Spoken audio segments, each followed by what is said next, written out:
one nation, under God, indivisible, with liberty and justice for all.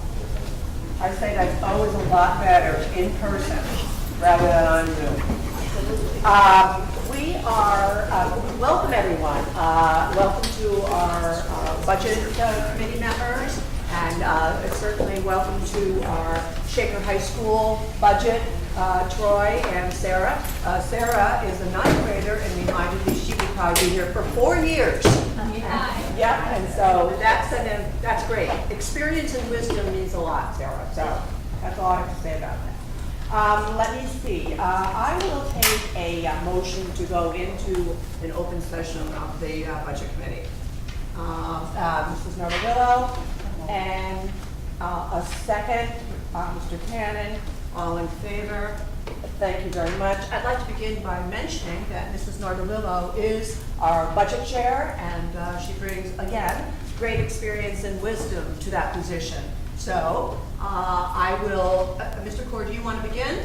Or I would love to begin, sure. Okay, great. Okay, is that okay, Mr. Novillo? Wonderful. Okay, thank you very much. Well, good evening, everybody, and welcome to the presentation of the 2022-2023 budget. You can see we kind of roll it out. It's almost like a syllabus that we present here tonight, and tonight is the introductory night. So the focus of tonight is to provide a budget context, to take a look at what is the landscape, what is the background that we consider when we make our budget right now. And so first things first, if there are questions and comments, so we do have a live stream audience this evening. Questions and comments can be emailed to communications@ncolony.org. If we don't get to them tonight, we will get back to people at some point in time, but we have the good fortune here of dual mediums, and that would be in person and also on the live stream for our viewing convenience. So again, questions or comments, email them to communications@ncolony.org. All right, so our budget context. So what are we going to take a look at tonight? What are our considerations here when we make our budget?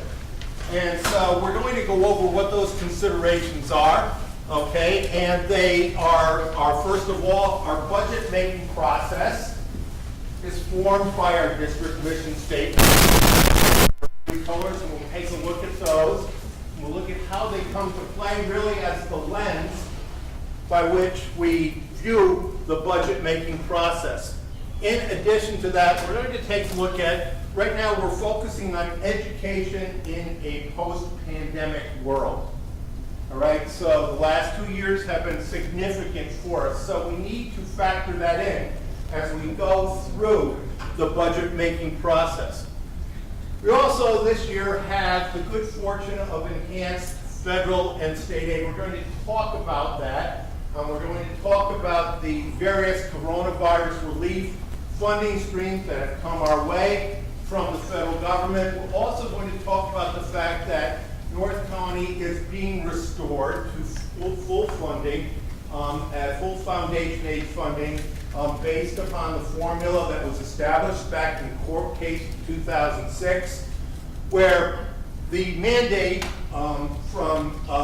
was that New York State provide a free and appropriate education, or a basic education to each and every child, and funded accordingly. And the data revealed that it had not been funded accordingly. So that was 2006. Finally, last year in 2021, we started that process of restoration, and North County was actually at the very end of that process. We also have to take a look at what our responsibility here. So we look at fiscal responsibility, and we've provided ourselves, we provide an education that is of high quality, but we also are fiscally responsible. And so we do this within the context here of, yes, we have received state aid, enhanced state aid, and this is a very good thing, and we want to celebrate that. We've also received increased federal funding. We realize that this is a one-time funding stream to deal with the expenses that have occurred as a result of the coronavirus. But we're looking at all of this within the context here of, yes, it is good that we have this funding here, and it is good that we can consider investments in our educational program, but we always must keep an eye towards sustainability, and that's tempered right now by inflation, which is running at a very high rate. So first, the mission. So when you take a look at the mission, we use the mission really as the primary lens through which we budget, right? And the mission statement, I will refer to this at all times here as we go through the budget making process. But the first part of the mission statement is all students are provided the opportunity and necessary support to engage in relevant, challenging work which contributes to their academic and social growth and development. Now, the operative word in that mission statement is all students. And we boil that down to the phrase that all means all. So when we look at the process, we examine our data within the school, we have to look at that critically, and we have to look at who is school really working for, who do we need to do a better job at reaching out and providing the support they need to give students what they need to access that high quality education. So that is a very important lens. The second part of that lens is also critically important, because in that lens it realizes that education is a people-driven business, okay? And that the single biggest factor that impacts the life of a child and the child's chances of success in schools is the impact of the teacher, followed by the impact of the building principal. And then collectively, we look at all the supports, okay, administration, program support, facility support, food support, transportation support, clerical support, maintenance and custodial services, all are vital. Excuse me, I'm not getting emotional here. I have a nickel in my throat. So all of these are important in providing that high quality education. So we need to invest in the people who provide the service of education. So the second part of that is all staff, teachers, and administrators are part of a larger learning community working together to build collective capacity in order to provide a high-quality, relevant, equitable education for all. We have to look at how do we make wise and key investments in the people who serve our students so that we can continue to provide this high-quality education. So we use those two parts of the mission statement to focus what we do. In addition to that, right, we have looked at three major pillars to guide our work. And so, thank you very much. If you don't mind, I don't take a little pause here.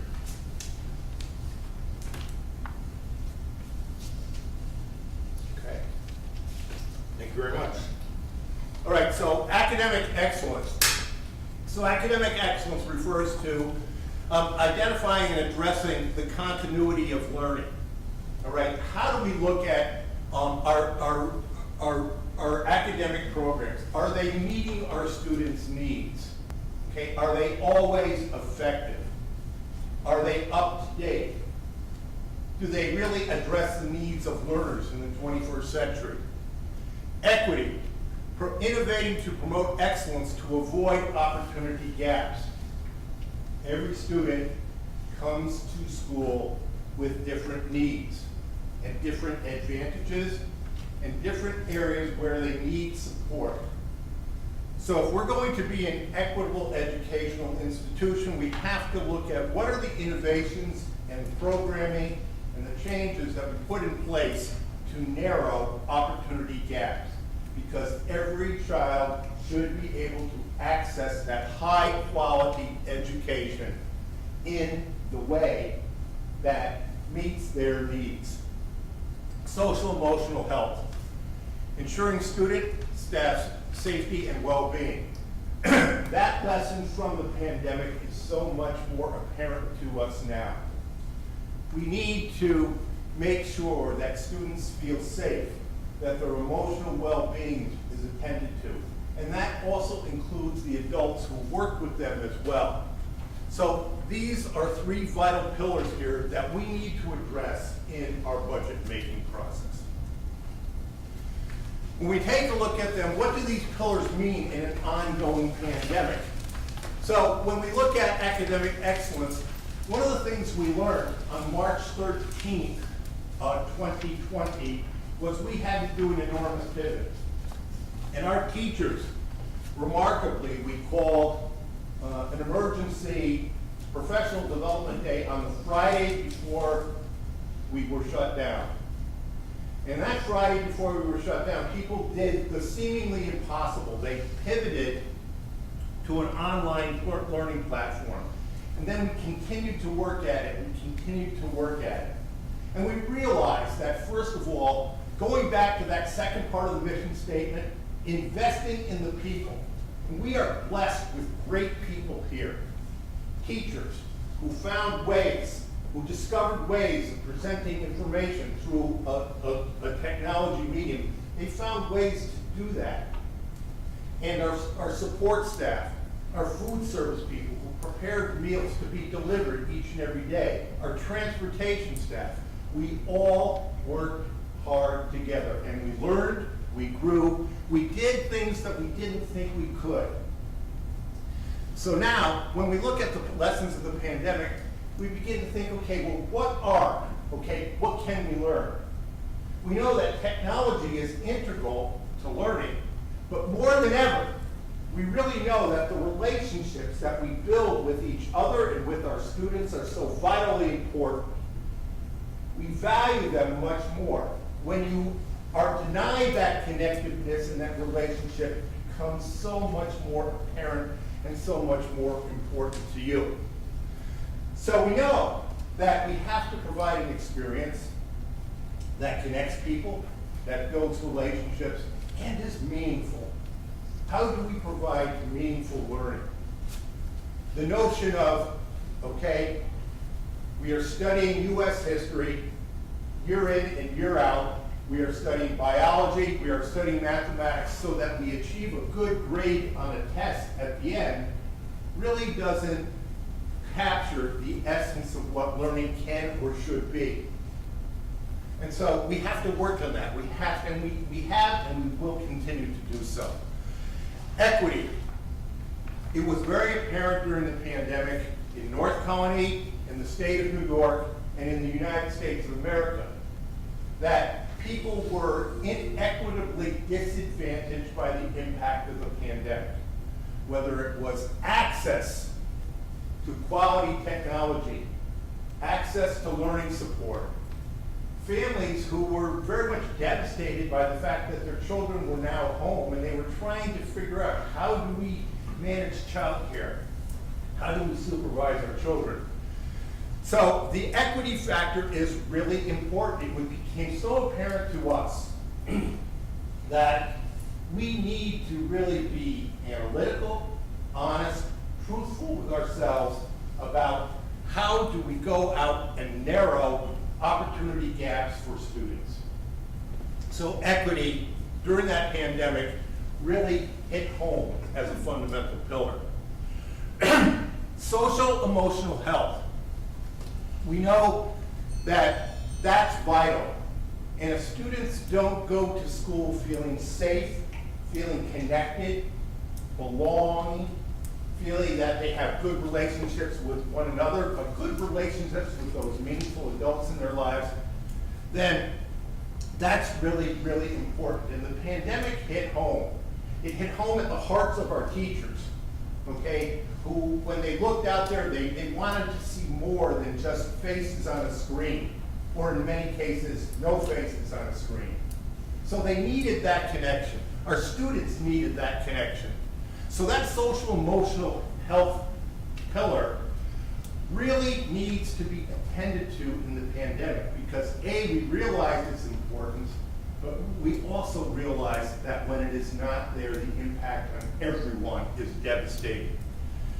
And something that maybe we never really associated with school before, and that is, how do we create experiences based on levity, joy, and agency? We don't think of school as a place where there should be joy, but learning is a joyful thing. It should be joyful.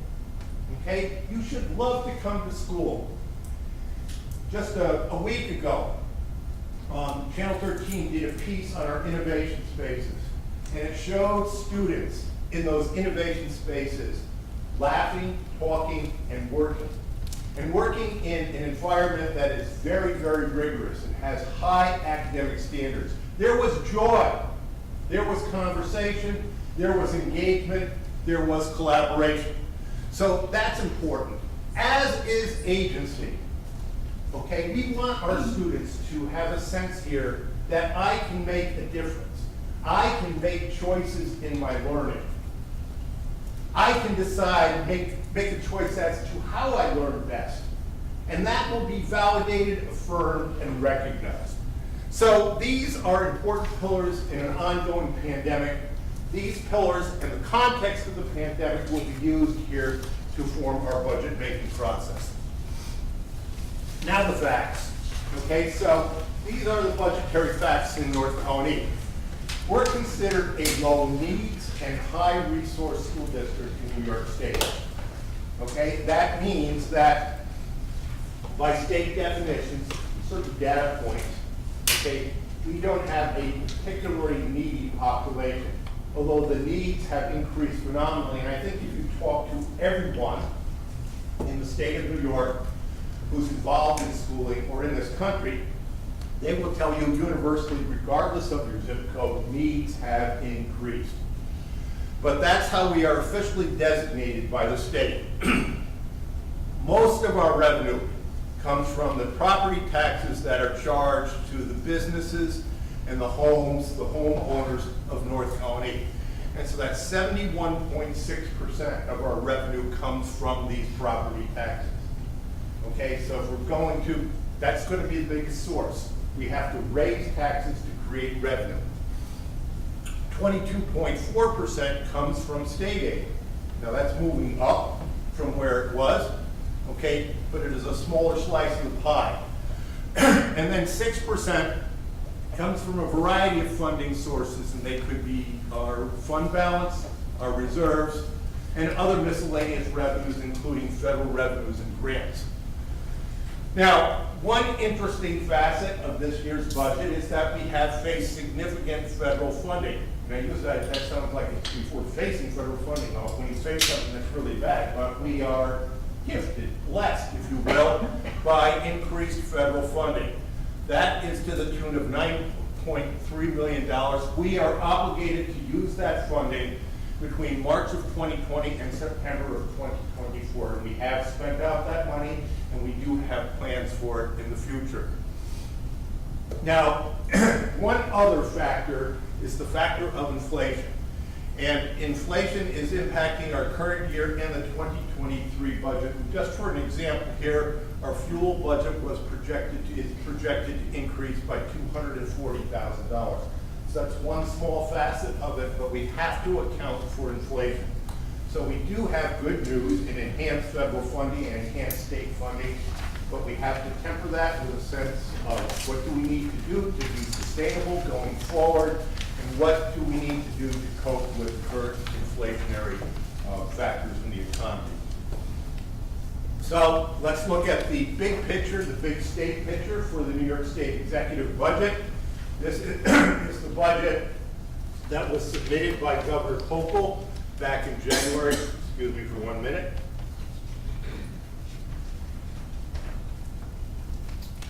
And that budget, usually when I do these presentations, when I've done them in the past, I say, well, that's the executive budget, and most likely when it gets to the legislature, there will be adjustments. It usually means it's going up. I don't think we're going to have those kinds of adjustments this year. And the governor's budget is a favorable budget for education. So we're very fortunate in that. But it's a $2.1 billion increase, or a 7.1% increase in total funding. That included $1.6 billion to increase the state's foundation aid contribution. And currently, we are in year 2 of a 3-year plan to restore all schools to full funding in New York State. Now, North Colony was one of, say, the last 10% of schools to not be near 60% of their full funding. So I'm going to talk about what that means in a bit. Expense-based aids will continue to be funded at statutory levels. So what do we mean by that? So when we buy services from Capital Region BOCES, or we go into cross contracts with other BOCES throughout the state, that's an expense. The following year, we get that back at an aid ratio, which is approximately 50% in North County. When we borrow money for buildings, such as our building project, that's an expense-based aid, and we get a portion of that back based on a ratio. So those are examples of expense-based aid. Transportation aid, buying buses, okay, that is also an expense-based aid. So we're very fortunate in this budget that foundation aid is increasing to its full funding level over the 3 years. And in addition to that, expense-based aids continue at the same rate. Pre-K funding, so this was the first year that North County received pre-K funding. In round numbers, it's about $550,000. So we partnered with two programs in town at St. Pius and at St. Ambrose. And when we finally got that going, it was late to the game. We weren't able to take advantage of the full funding, but that will be back next year, and we will be able to fund pre-K for 4-year-olds, full day pre-K for 4-year-olds, using perhaps our partners at St. Pius or St. Ambrose to do that. In addition, Governor Hochul talked about new school bus purchases going towards 0 emissions by 2027, and all school buses on the road having 0 emissions by 2035. So transportation aid would be made available for infrastructure and charging stations, and to help allow for this, the maximum time allowed for financing and leasing buses, normally it's a 5-year lease, and now it's extended to 10 years. So this is the executive budget, this is the governor's budget, these are the big highlights. So I talked about foundation aid, so let's look at this. So if you watched the live stream last year, the live stream was a tale of 2 budgets. We did get the increase in federal funding, but at that time, then Governor Cuomo talked about using that federal government to kind of backfill state deficits. That changed on or about March 30th and April 1st, and it was like miraculous, if you will, because in that time, the legislature voted to fully fund foundation aid over a 3-year plan. So last year, all schools were moved up to 60% of their promised aid by the settlement, the legal settlement that was made back in 2006. North County was about at 47%. So that bump to 60% resulted in an unanticipated $3.26 million increase in state aid. Year 2, 22-23, this year, we're now being bumped up to 80% of what our promised foundation aid would be, and so that's a $6.18 million increase. And then year 3, we're going to be funded the remaining 20% to another $6.8 million. So that's good news, okay? That's very good news for North County.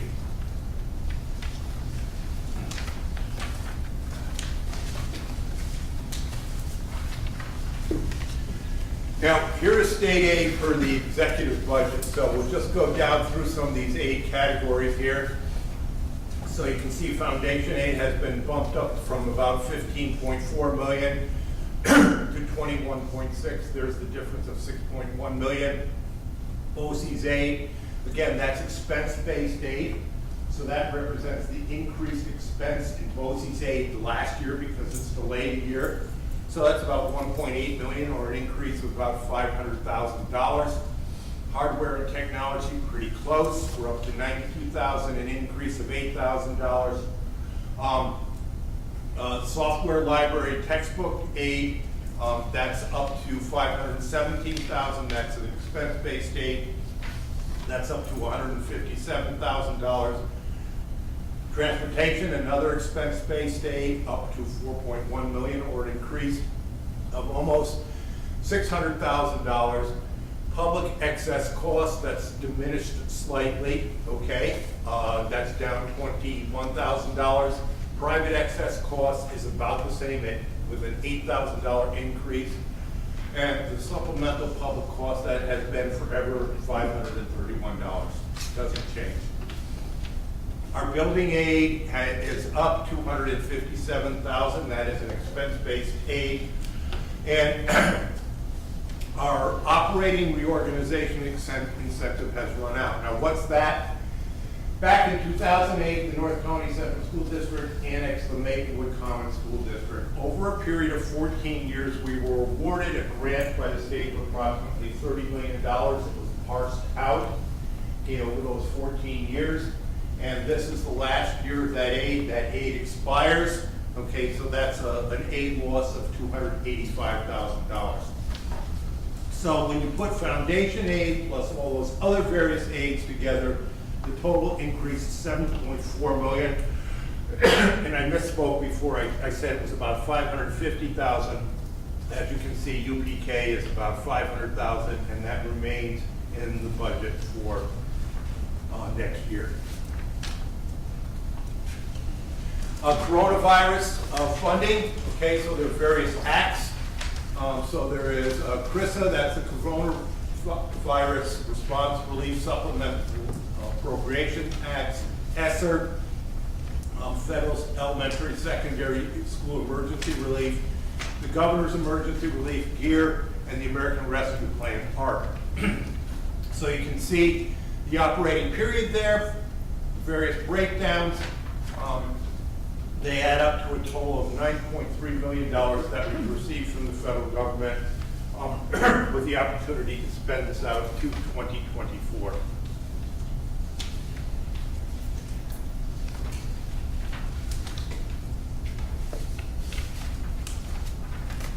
So let's take a look at what our tax levy limit will be.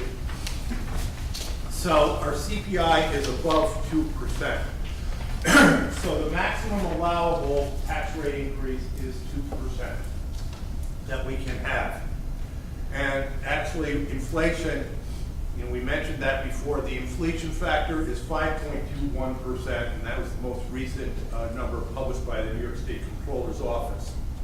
We also have a growth in taxable values. So we take a look at that. What does that number mean? That is the actual new brick and mortar construction of businesses and homes within the district. So that's a good number. That indicates that your community is prospering. Okay, people want to come here, they want to live here, they want to build homes here, businesses want to locate here. So that's a good number. That's 1.36%. We have exclusions here, interest payments on building aid and so on. That amounts to about $411,000. Payments in lieu of taxes. These are agreements made by local taxing authorities that attract businesses to an area, and there's a differentiated tax schedule that's applied to these businesses, and so that's factored into the calculation. So that's a decrease of $120,906. So when you factor in all these additional calculations, we can have a tax levy limit of 3.7%. What does that mean? That means that this calculation right now, we can raise taxes by 3.7%. Doesn't mean that we will by any means, but we can raise that and still require a simple majority for budget approval. If we went to 3.71%, we would need a 60% majority. I will now turn this over to Mr. Hoot, who will lead us to the tax cap calculation. Mr. Hoot. Thanks, Mr. Corr. The four really main components that Mr. Corr just mentioned get put into the formula that you see on the screen now. We begin with the current year tax levy. We then modify that by the tax base growth factor. Again, that's the increase in assessed values in the town, and that factor is provided to all districts by the New York State Office of Real Property Services. We then begin to modify from there based on the current year pilots. What is a pilot? Pilot is a payment in lieu of taxes agreement that a business may have as the result of the town industrial development agency granting such pilot agreement. The district has 4 of those currently, and the current year is about $212,000. I'm going to jump to the bottom to stay with the pilots. You can see that in 22-23, we project about $333,000 coming from those 4 pilot agreements. If we jump back up to the top, capital exclusion. So what is a capital exclusion? So that contains a lot of different factors. The most significant is a district's debt service, school bus purchases, and BOCE's capital and rent to a minor degree. Those expenses are then offset and reduced by building aid, by transportation aid associated with school bus purchases, and BOCE's aid based on the capital expenses paid to BOCES. So when we boil that all down, we come down to that 3.70% that Mr. Core mentioned earlier. And again, that's not a tax levy. That's simply a calculation that all school districts must perform and report to the New York State Comptroller's Office, which then determines the limit at which a simple majority or a supermajority comes into play. Thank you, Mr. Booth. I may ask you to help me out with the next slide here before I lose my voice. But in any case, okay, let's take a look at, this is our budget data from last year. So fiscal prudence is a hallmark of North County. We look to provide high academic quality and excellence at an affordable price. So when you take a look at the budget data hat there, let's look at the school district column, then look at the next column there. You see North County bolded. Okay, so we are second from the bottom. Okay, this is the full value tax rate per thousand of assessed value. So we are at $15.61, second only to Saratoga Springs, which I will say that we probably never will be able to compete with, given the fact that there are 2 racetracks there and a huge commercial wealth base there. But after that, it is, there is some gaps and distances between Shenandoah, East Greenbush, the rest of the pack, and all the way down to Bethlehem, where the assessed value is $21.51. So we are second lowest in the suburban council network of schools. We have maintained that position. We've actually strengthened that position. Our total budget last year was about $125 million. Our enrollment is 6,025. We are just shy of Saratoga Springs, and in this ranking here, we're a close third to their second. And of course, Shenandoah is up there with 9,500 students approximately. When we look at our budgeted cost per pupil, we are third lowest there at $20,743. So our data does show, okay, that compared to our neighbors, we maintain high educational quality and we are fiscally prudent in that process. School tax rates, so you can take a look at what we have here as well. So this represents the decrease in the full value tax rate, and then if you look at the second chart, the tax rate on the assessed. So this is what people have actually paid. So we start in 2017, and then we compare in each of those years. So the actual rate increase was in 1819, 2.04%, followed by 1.96% in 1920, a minus 0.79% in 2021, and a 0.46%. So this is what people actually pay. So you average out that 4-year period, it's 0.92%. It's less than a percent increase on taxes there. So that's some other data for you to consider. And so, again, any questions? We usually put this slide up there saying, you know, asking for more funding. We are not going to be asking for more funding this year. We have been, our state government has made its commitment to fully fund foundation aid over the next 3 years. And so our goal is to spend that wisely and direct it towards our 3 pillars and towards our mission statement. But this information is up there for you if you wish to contact our local government officials. And here's our budget meeting schedule going forward. So tonight was our overview. Next week we'll be looking at facilities, custodial services, transportation departments, debt service and interfund transfer.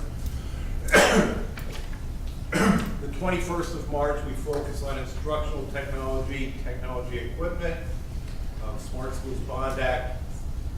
We take a break because we have a monthly meeting on the 28th of March, and we come back and we have an important night on the 4th of April where we talk about new programs and initiatives, look at enrollment, anticipated enrollment, and staffing. If we need a budget meeting, we will hold one on the 6th of April.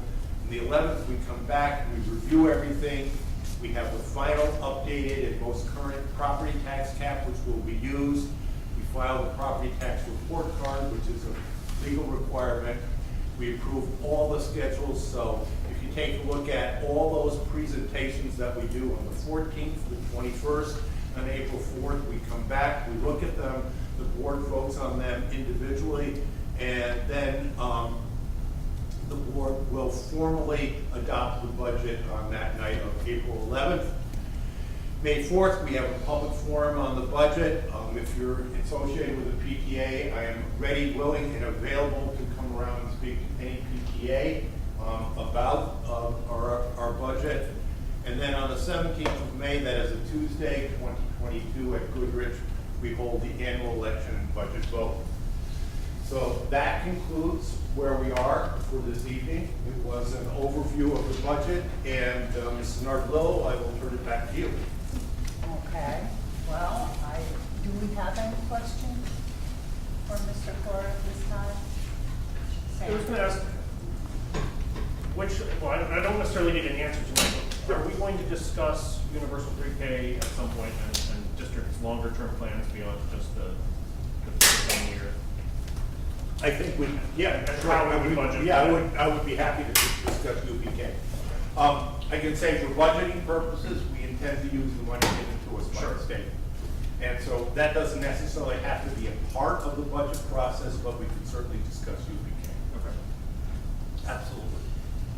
Any other questions from the board, Beth? Andy? Excuse me, just a logistical question on April 11th. That's not a regular board meeting night, right? So that will have a No, budget but I committee think meeting, it's- and then we'll have a special board meeting? No, I think that is the formal adoption, Sandy. I think that's what was, Yeah. that Oh, was, okay. that was what was intended for. Oh, okay. I think to meet the deadline, that would have to be. Gotcha. Okay. We're doing it a little bit differently this time. Okay, because of that's that. right. It is different, yes, It you is- are okay, absolutely all right, right. good. Yeah, I was a little confused. yeah, I understand. Okay, from our community, do we have any questions for Mr. Cora? Mr. Hu? Okay, well. Do we have any questions on the live stream? Not at this time, Mr. Horn. Okay. Ryan, do we have an audience on the live stream? Yes, we can. That is a great start. Well, thank you all. And first of all, I want to take the time to thank you as community representatives for your desire to become involved in a very important process, and that is in the education of your children, our children, and to me, along with our Board of Education, that represents our staff and our faculty me that represents such a noble commitment. So, many thanks to you all, and have a great evening. I'll take a motion to return to the, regular session and adjourn. Mrs. Ardillo, a second. Ms. Brunel, and all in favor? Thank you very much. And thank you all for coming. Happy to see